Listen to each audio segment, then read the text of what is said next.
तमेव चराचरम्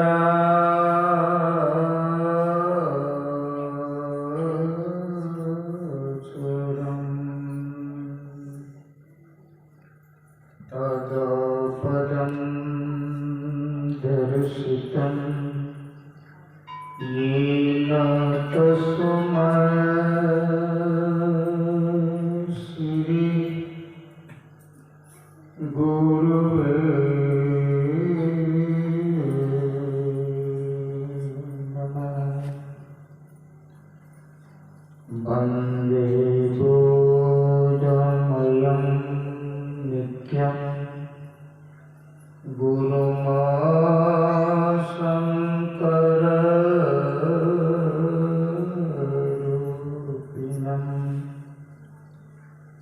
यमाश्रितो हि वक्रो अपि चन्द्रः सर्वत्र वन्दते। चन्द्रः सर्वत्र वन्दते।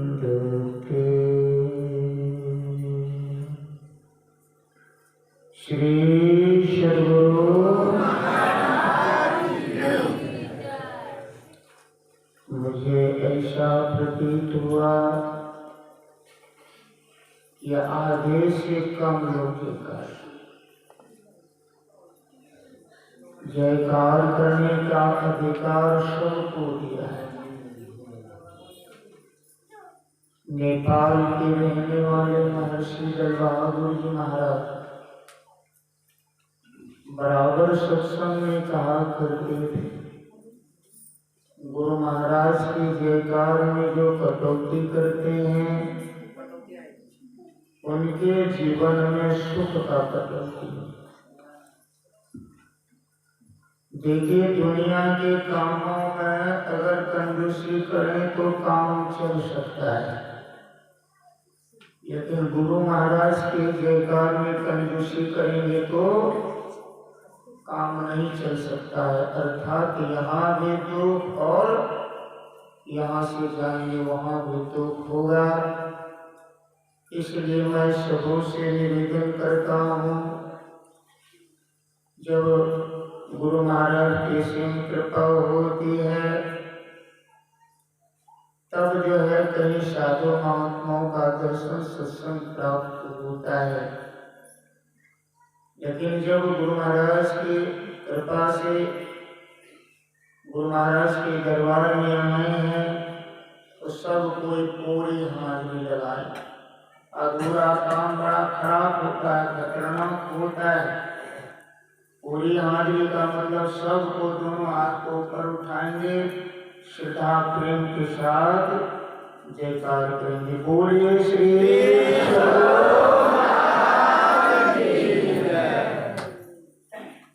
यहाँ देखे कि बहुत लोग हाथ नहीं उठाए।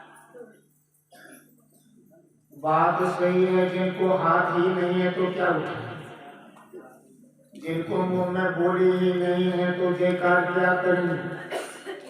आप देखे होंगे बहुत हद कट्टा, तो हाथ क्यों कट्टा है? जो भगवान के नाम पर हाथ नहीं उठाते उनको अगले जन्म में जो है ना हथकट्टा बनाकर भेजते हैं। जो गुरु महाराज के जयकार नहीं करते हैं उनको गुंगा बनाकर भेजते हैं। इसीलिए गलती तो सबसे होता है, ऐसी बात नहीं है नहीं होता है, लेकिन गलती को जो सुधार लेते हैं वो इंसान है। जो गलती पर गलती करते हैं वह हैमान है। जो जीवन में एक बार भी गलती नहीं करता है गुरु महाराज के जैसा भगवान हो जाता है। इसलिए सब लोग जो है जोर कर उसके साथ बोलेंगे, जोर से बोले एक बार भी बोल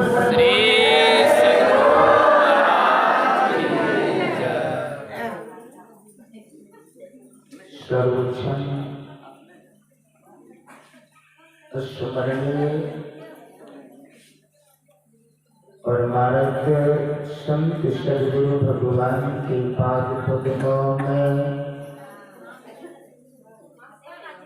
साष्टांग अनंतवार प्रणाम। उपस्थित श्रद्धेय महात्मगण, मुद मंगलमय संत समाज, आदरणीय सज्जन वृंद महानुभाव, आदरणीय माताओं तथा करुणामयी बहनों,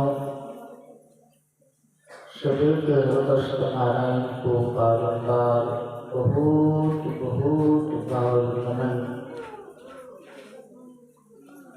बड़ी हर्ष और खुशी की बात है, सौभाग्य ही नहीं अहोभाग्य की बात है।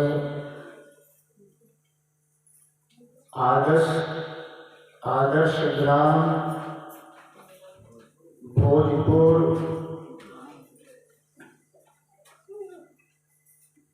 के सभी सत्संग भाई, सभी धर्म प्रेमी मिलकर यत्र तत्र से एकत्र होकर हम लोग ज्ञान गंगा में गोता लगाने के लिए उपस्थित हुए हैं। एक बात मैं जरूर कहूँगा, दुनिया में बहुत तरह का काम है, लेकिन इस काम से बढ़कर अर्थात सत्संग से बढ़कर दुनिया में कोई काम नहीं है।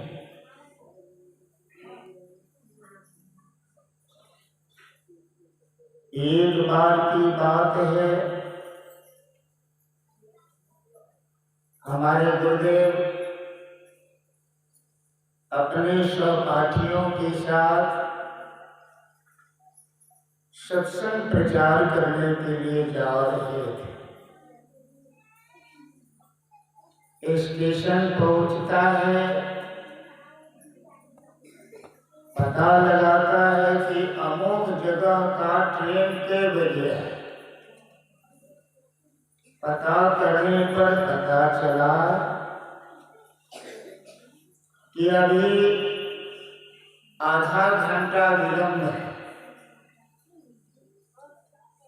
तो उनके मंडलियों ने गुरु महाराज का आसनी चकोतरा में बिछा दिया, गुरु महाराज को वहां बिठा दिया। सब शिष्य गण जो है गाड़ी के इंतजार करने लगे। उसी क्रम में एक सज्जन आता है और गुरु महाराज को प्रणाम निवेदित करता है। और यह स्वभाव तो सबको होना चाहिए, क्योंकि प्रणाम करने से 4 परिणाम आता है। और पहले शिक्षा हम लोगों को यही होना चाहिए, अपने भी सीखना चाहिए, बाल बच्चे को भी सिखाना चाहिए। क्योंकि रामायण में लिखा हुआ है, प्रातःकाल उठे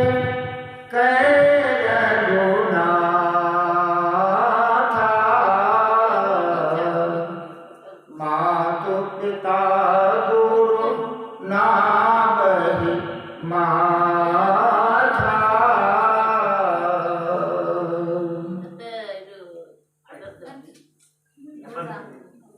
तुलसीदास जी महाराज कहते हैं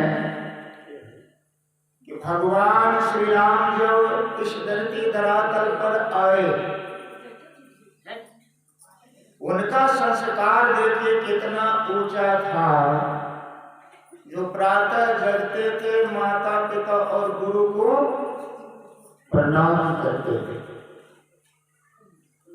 देखिए, ये करने से 4 चीज बढ़ जाता है। आयु बढ़ता है, विद्या बढ़ता है, धन बढ़ता है और कीर्ति बढ़ता है। बोलिए, बिना पैसे का अगर 4 चीज बढ़ जाए तो कम लाभ की बात है। सोचने की बात है। ये प्रवृत्ति सबके अंदर में होना चाहिए। और जो प्रणाम नहीं करते हैं साधु महात्माओं को, गुरु माता पिता को, होता क्या है? कबीर साहब ने लिखा, दूर दूर ढूंढे मन लोभी, मिटे न गर्व तरासा, साध संत के करे न बंधे, कटे न कर्म की फांसा। देखिए, प्रणाम नहीं करेंगे तो कर्म का जो फांस है वो कटने वाला नहीं है। लेकिन कर्म का बंधन काटने के लिए हम लोग दूर दूर ढूंढते हैं, दूर दूर जाते हैं, अर्थात तीर्थ करते हैं, व्रत करते हैं, होम करते हैं, हवन करते हैं, पूजा करते हैं, पाठ करते हैं। लोग क्या क्या नहीं करते हैं।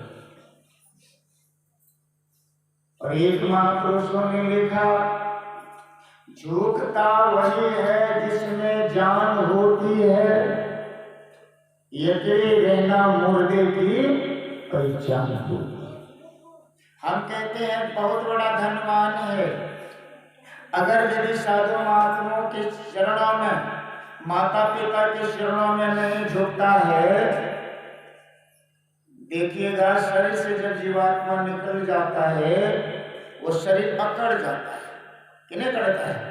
तो मान लीजिए यदि आपने प्रणाम निवेदित नहीं किया तो उनको कहते हैं वो मुर्दा है, जिंदा नहीं है। इसलिए झुकने की प्रवृत्ति जिसमें जान होती है वही झुकता है, और जिसमें जान ही नहीं हो तो उनको तो मुर्दा ही कहते हैं ना, चाहे जिस भी क्षेत्र में हो। और रामायण में दिखलाया गया है, आप लोग पढ़े होंगे, सुने होंगे, देखे होंगे। एक बार पंडित जी लोमस मुनि ने उनको शिव का मंत्र बतलाया था। तो जो मंत्र बतलाते हैं गुरु हो जाते हैं। वह नाम जब बतलाया था तो वह पंडित जी क्या शिव के मंदिर में जाकर, जैसे हम लोग सत्संग मंदिर में आकर सत्संग करते हैं, उसी तरह वह पंडित जी शिव के मंदिर में जाकर शिव का नाम जप रहा है। चौपाई है, एक बार हर मंदिर में जपत रहो शिव नाम, गुरु आए अभिमान ते उठिन की न प्रणाम। देखिए हुआ क्या नतीजा? जप तो कर रहे थे लेकिन गुरु जी जो आए उठ करके प्रणाम नहीं किया। आप लोग बता सकते हैं क्या परिणाम हुआ? क्या परिणाम हुआ? भगवान शिव जो है ना आकाशवाणी करते हैं, रे मूर्ख, गुरु आया अभिमान से खड़ा होकर प्रणाम नहीं किया, अर्थात अजगर के तरह बैठा रहा, जाओ अजगर के जोनी में अर्थात सर्प जोनी में जाओगे। बोलिए सद्गुरु। देखिए प्रणाम करने से कितना लाभ, प्रणाम नहीं करने से। लेकिन हम लोग गुरु सोचते हैं कि ऊपर से आते हैं, गुरु के को कहते हैं, गुरु को कहते हैं जिनसे आपको ज्ञान मिले। गुरु नहीं तो नहीं कहते हैं,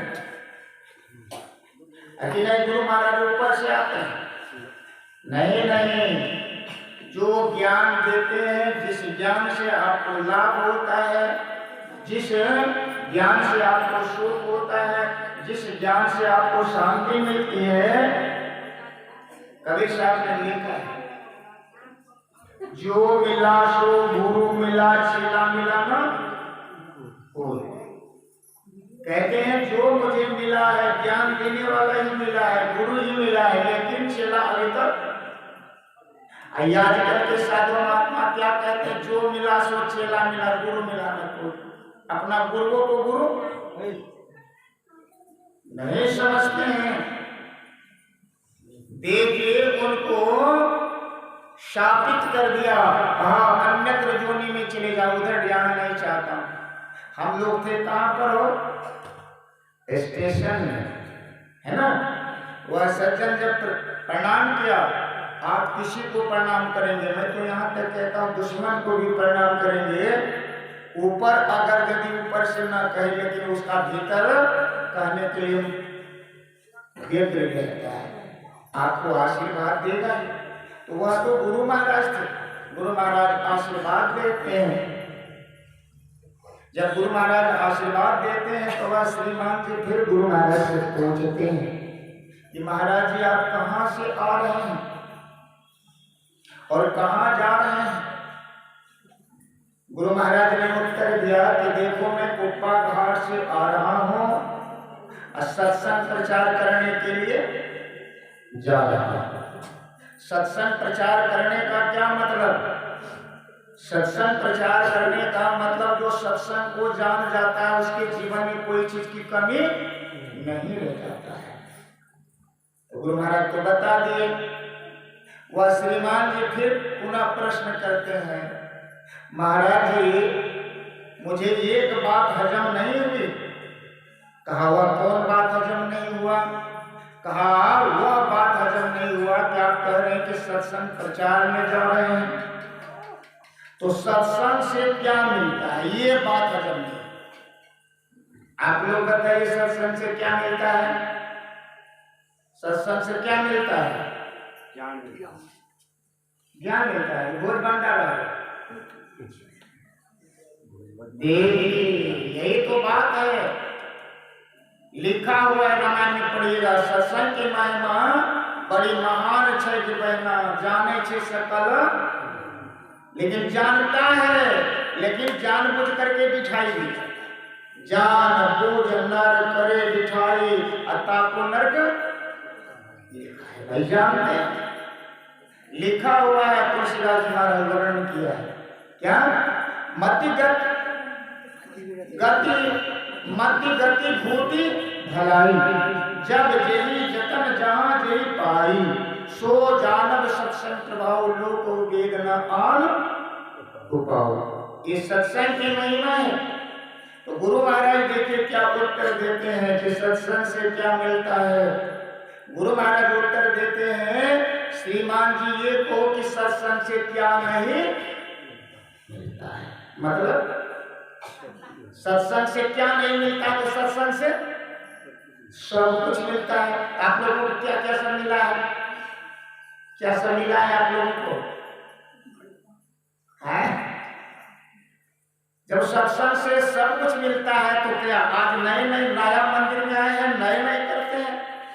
ये कार्तिक पूर्णिमा पहली बार जो है शुरुआत हुआ है, लेकिन आप लोगों का श्रद्धा प्रेम देखने से पता चलता है यह मंदिर का उन्नति होगा और इस गांव का भी उन्नति होगा। जहां सत्संग में अधिक भीड़ देखें तो समझ लेना चाहिए कि अध्यात्म उन्नति होने वाला है, वो भी सब कुछ सत्संग से मिलता है। मैं सुना देता हूं, आप लोग पढ़े होंगे रामचरितमानस बालकांड में लिखा है तुलसीदास महाराज क्या लिखा है? बड़े ही सुंदर शब्दों में तुलसीदास महाराज ने लिखा, सुनी समझहि जन मोदित मना, मजहि अति अनुराग, लहरि चारि फल अक्षत तुम साधु समाज प्रिया। ये क्या है? ये साधु समाज प्रयाग है। क्या है? साधु समाज प्रयाग है। ये प्रयाग है इलाहाबाद में, है कि नहीं? एक प्रयाग कहाँ है? इलाहाबाद में। वहां भी 3 धाराओं का मिलन है और जिस सत्संग में बैठे हुए हैं इनको कहते हैं चलता फिरता तीर्थराज, है ना। और हम लोगों के अंदर में जो है वो असली तीर्थराज है। मैं तीनों को थोड़ा सा बता देता हूँ। वहां यदि इलाहाबाद में जाकर त्रिवेणी में स्नान कर लेंगे तो बोलिए आपको कैठो फल मिलेगा? कितना फल मिलेगा? त्रिवेणी में जो स्नान कीजिएगा इलाहाबाद में आपको कितना फल मिलेगा? एक। देखिए सही माने में लिखा हुआ है, बड़े साहब कहते हैं तीरथ गए एक फल, असाधु मिले फल 4, है ना। सदगुरु मिले अनेक फल कहां कबीर विचार। देखिए, इस सत्संग में यदि आइएगा, सुनिएगा, समझिएगा, जीवन में उतारिएगा तो 4 फल मिलेगा।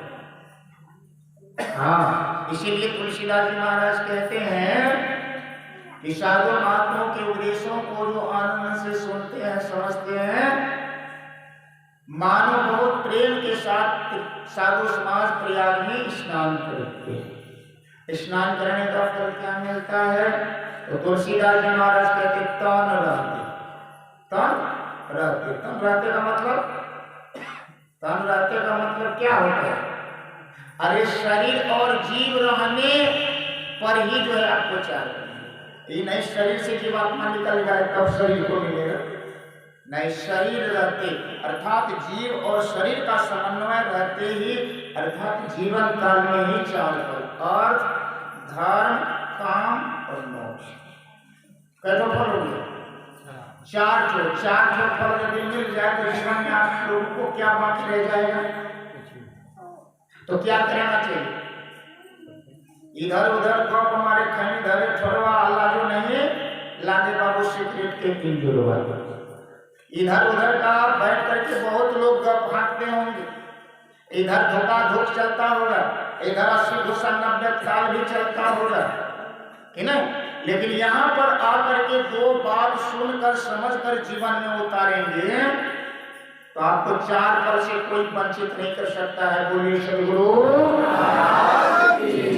हाँ, तो मैं सुना रहा था वहां तीर्थ में स्नान करेंगे 1 फल है ना, ये साधु समाज में यदि आकर के सुनेंगे समझेंगे तो 4 फल है ना। मैं आपको बता देता हूँ, वहां भी यहाँ भी त्रिवेणी संगम लिखा हुआ है। तुलसीदास जी महाराज कहते हैं मुद मंगलम संत समाज जो जग जंगम तीरथ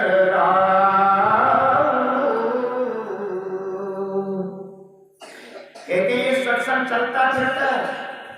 मुद मंगल, मूल आनंद और कल्याण को देने वाला है।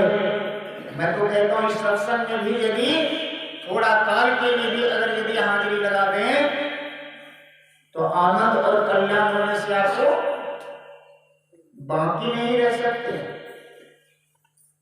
है ना। इसमें भी त्रिवेणी उन्हीं को कहते हैं जहां 3 नाड़ियों का अर्थात 3 नदियों का मिलन होता है, उसका नाम त्रिवेणी। ये जिसको भी कहा है त्रिवेणी संगम चलता फिरता तीर्थराज।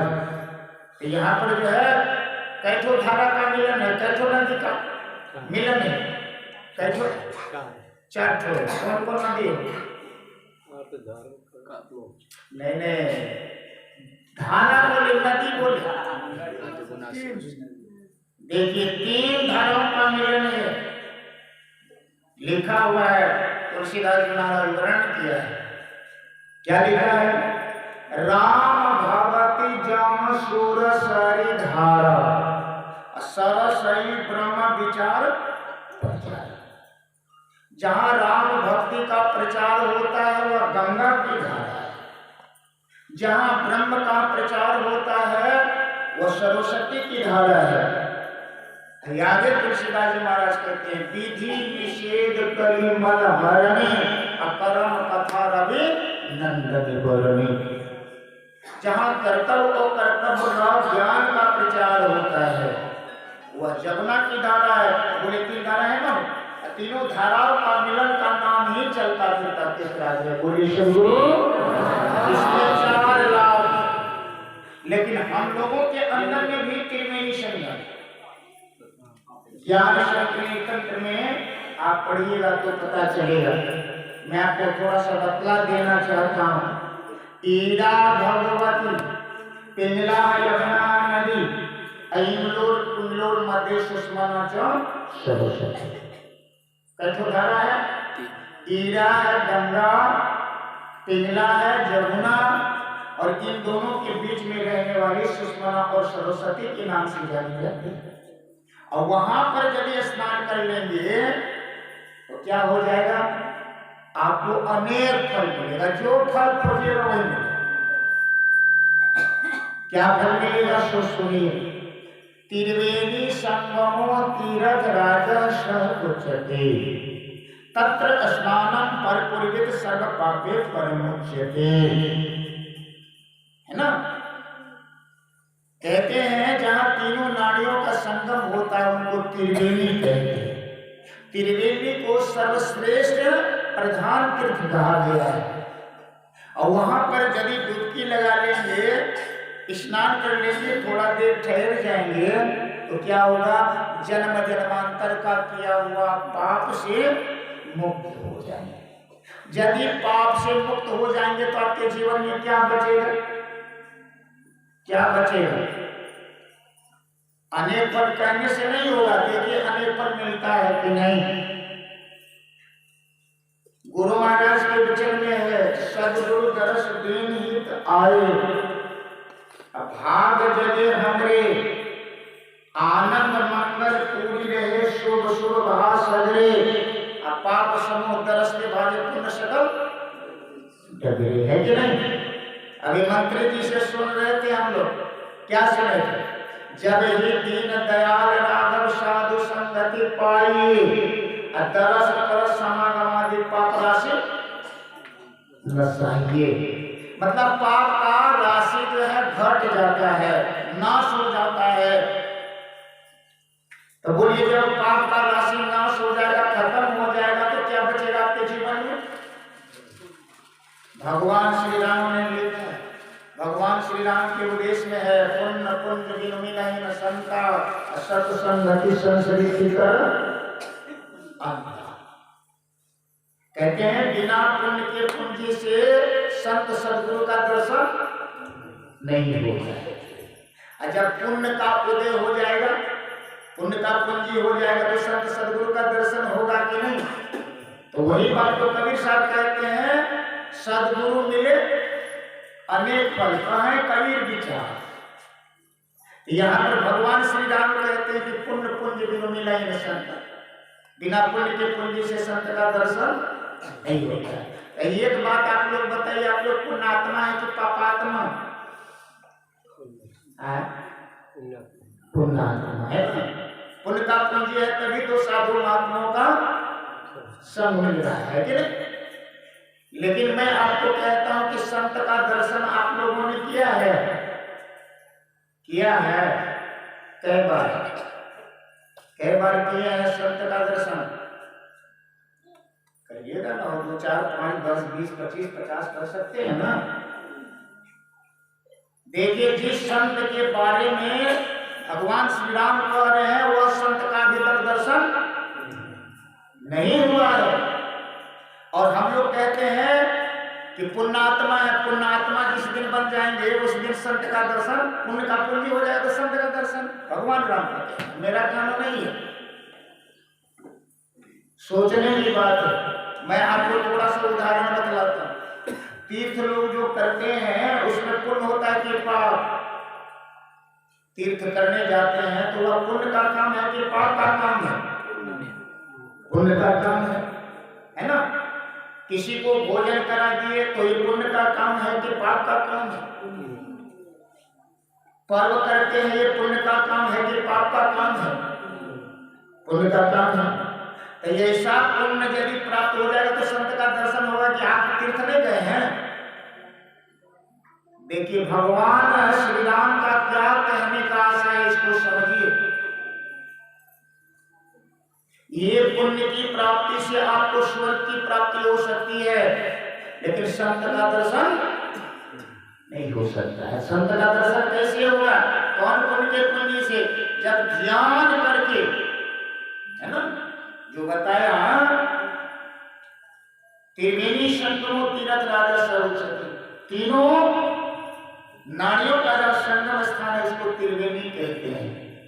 वहां पर यदि आप स्थिर हो जाएंगे, वहां पर डुबकी यदि लगाएंगे तो शास्त्र के ऋषि कहते हैं, है ना, त्रिवेणी संगमो तीरथ राजा सरोचते तत्र स्नानम, वहां पर स्नान करने से सभी पापों से मुक्ति। अर्थात जब तक ध्यान की पराकाष्ठा नहीं प्राप्त होगा तब तक पुण्य का उदय नहीं होगा, और जब तक पुण्य का पूंजी नहीं होगा तो संत का दर्शन नहीं होगा। आपने कहा मैंने किया हूं, मैं थोड़ा सा खुलासा करके प्रमाणित करके बता देना चाहता हूं। बता देना ये चाहता हूं, यदि आप कहते हैं कि संत का दर्शन मैंने किया हूं, बहुत पुण्य का पूंजी है, आपने संत का दर्शन किया है, लेकिन उसका परिणाम भी जो है ना भगवान राम लिख दिया है। जिसको संत का दर्शन होता है सत्संगति, है ना, उसको सत्य का संगति, ये जीवात्मा और परमात्मा का संग हो जाता है। क्या होता है? संत और भगवत में कोई अंतर नहीं, दोनों का जब मिलन हो जाता है आत्मा और परमात्मा का, तो भगवान श्री राम कहते संस्कृति कर अंतर। संस्कृति का अर्थ जानते हैं? संस्कृति का अर्थ जानते हैं बाबा? संस्कृति का अर्थ जानते हैं? संस्कृति का अर्थ होता है जन्मना और मरना। जन्मना और मरना यदि खत्म हो जाएगा तो आपके जीवन में क्या बचेगा? तब जो है उसी का नाम तो मोक्ष है, उसी का नाम तो सुख है, उसी का नाम तो शांति है। सोचिए, इसीलिए हम लोग जब तक ध्यानस्थ नहीं हो जाएंगे तब तक जो है हम लोग जो है वह संत का दर्शन नहीं कर सकते हैं। मोटा रूप में गुरु महाराज कहा, अंतर के अंतिमतः में गुरु है, मन पता नहीं है। आप पता लगा लेगा, कान पता लगा लेगा, जब मन जो है सूक्ष्म इंद्रियां है वह नहीं पता लगा सकता है, इसका मतलब है पता लगाने वाला आत्मा है। आत्मा ही जो है ना उसका पता लगा सकता है, दूसरा क्षमता नहीं है। लेकिन मैं ये बता देना चाहता हूं, सत्संग की महिमा यही है, और अभी हम लोगों ने पाठ के क्रम में सुना है, सत्संगत जग सार साधु सत्संगत जग सार रे, काशी नहाए मथुरा नहाए नहाए हरिद्वार रे, चार धाम तीर्थ करी आए मन का नहीं। देखिए, जिस से मन का सुधार हो जाए वह है सार, वह है सत। जिससे मन का सुधार नहीं हो वह सत्य नहीं है, वह असत्य है। दुनिया का सार सत्संग है, सत्य है। और यदि सत्य को हटा दीजिएगा तो क्या बचेगा? सत्य को हटा दीजिएगा, जैसे मैं उदाहरण देता, ये शरीर है ना, तो शरीर यदि है तो धन है, माल है, बेटा है, बेटी है, खजाना है, पद है, प्रतिष्ठा है। अजीब आत्मा सत्य है, ये निकल जाएगा तो क्या बचेगा? शरीर। देखिए, शरीर तो रहेगा, लेकिन शरीर का एक पैसा मूल नहीं होगा। इसका मतलब ये है कि शरीर के अंदर में जीव है तो शरीर का मूल है। कबीर साहब लिखा है, पढ़िएगा। कबीर साहब कहते हैं, भाव सागर में आई के कछुकियो ना नेकारी, यह जिया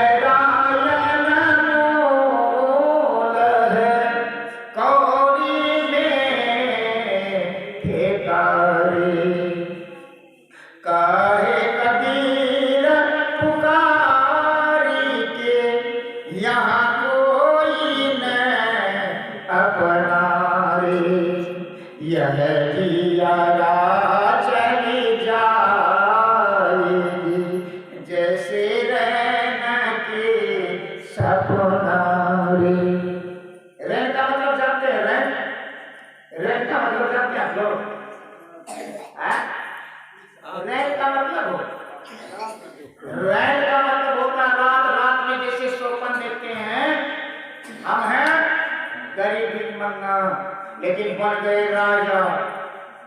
तो बोली एक जगह स्वप्न में राजा बन गए, आखिर जब नींद खुला स्वप्न अवस्था से वापस आए तब क्या है? तब बहना है बहना जैना के यह भव सागर में कभी सा कहते कहे कभी पुकारे कि यहाँ कोई अपना, क्या किसको अपना समझते हैं? देखिए कोई अपना नहीं है, सब शोकनवत है।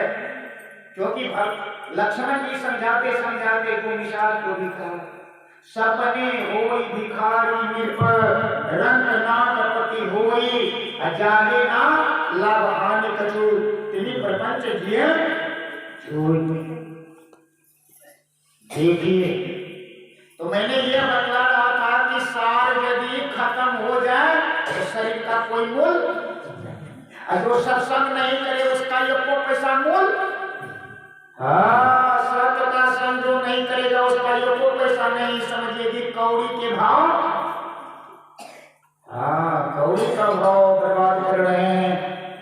और महापुरुषों ने लिखा है, गुरु महाराज के वाणी में भी पढ़िएगा तो पता चलेगा। लिखा है गुरु महाराज, क्या लिखा है? में हो ये सकोगे जाओगे वही पार, जाओगे वही पार, पार गमन ही सार भक्ति है, लो यही में धार, लो यही में धार, यही मानुष देह समैया में कर परमेश्वर में प्यार, कर परमेश्वर में प्यार, कर्म धर्म को जला खाक कर देंगे तुमको तार, कर देंगे तुमको तार। क्या समझे? गुरु महाराज कहते में ही हो सकोगे, जाओगे वही, उस पार में जब चले जाएंगे तो वह है सार भक्ति, है ना? और वह पार नहीं गई, इसी पार में है तब आसार भक्ति है। आसार भक्ति जब तक होगा तब तक दुख होता रहेगा। बोली सदगुरु, आसार भक्ति हो जाएगा तो हाँ समझिए। मैं आपको बता देना चाहता हूं, आंख से नीचे असार है, इसको संसार कहते, संसार असार है। वह ठहरने वाला नहीं है, वह विनाश होने वाला है। लेकिन आंख से ऊपर इसको कहते हैं ब्रह्मांड। क्या कहते हैं? ब्रह्मांड। ब्रह्मांड में जो है ना वह सार है ब्रह्मांड में। ऐसे मैंने कहता हूं, सूरदास जी महाराज के वचन में आया है। क्या आया है? सूरदास जी महाराज कहते नयन नासिका अग्र है, तहाँ ब्रह्म को वास, अविनाशी दिल से नाही सहज ज्योति प्रकाश, धरणी निर्मल नासिका निरखो नयन के कोर, सहजे चंदा उदय भवन होत उजियोर। गुरु महाराज लिखते हैं दो नयन जोड़ के एक नोक बना के, अंतर में देख सुन सुन अंतर में खोजना, निस्तन में खोज सजन बाहर न खोजना। हम लोग बाहर में पड़े हुए, बाहर है असार, अंदर है सार, और इसके अंदर में जो है माल खजाना भरा हुआ है। क्या भरा हुआ है? माल खजाना भरा हुआ है। रामायण में लिखा है शकल पदार्थ यही जग माई, कर्महीन नर पावत नाई। जो कर्म से हीन है वो पार जा ही नहीं सकता है। और उस पार जाने के लिए अरे यहाँ पर ताला लगा हुआ है ना? घर में बहुत कुछ रखा हुआ है, बहुत पदार्थ रखा हुआ है, लेकिन फाटक में दरवाजा में ताला लगा हुआ है, तो क्या मिलेगा? तो ताला तो खोलना पड़ेगा। ताला कैसे खोलेंगे? मिस्त्री के पास जाइएगा, यहाँ ताला लगा हुआ है, मिस्त्री के पास जाइएगा, चाबी लीजिए, घुसा करके खोलिए। नहीं नहीं, साधु महात्मा वह चाबी दे। साधु महात्माओं से जब तक चाबी नहीं लेंगे तब तक सुन लीजिए, यह ज्ञान का भंडार है, यह ज्ञान का भंडार खुलने वाला नहीं है। वह ज्ञान का भंडार यदि आएगा, देखिए, जिसको जितना ज्ञान है, मुख्य बात यही बता देना चाहता हूँ, ये जिनको जितना ज्ञान है उतना पद प्रतिष्ठा धन संपत्ति घर मकान है। अज्ञान का अभाव है तो भिखमंगा है, कंगाल। लाल लाल जो सब कोई कहे, सबकी गांठी लाल, गांठी खोल के पर के नहीं तासे है। ये गांठी को नहीं खोलेंगे तो कंगाल है, कितना हो धन संपत्ति कमा लीजिए, बड़ा से बड़ा पद को हासिल कर लीजिए, लेकिन कंगाल के कंगाल बने रहेंगे। 1 मिनट कम है 8:45 बजने में, इसीलिए मैं 1 मिनट ग्रास को लेते हुए मैं अपनी वाणी को विराम देता हूँ। बोलिए श्री सद्गुरु।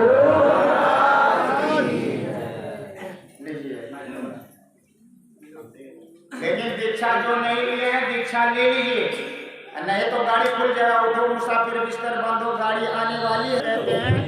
लीजिए।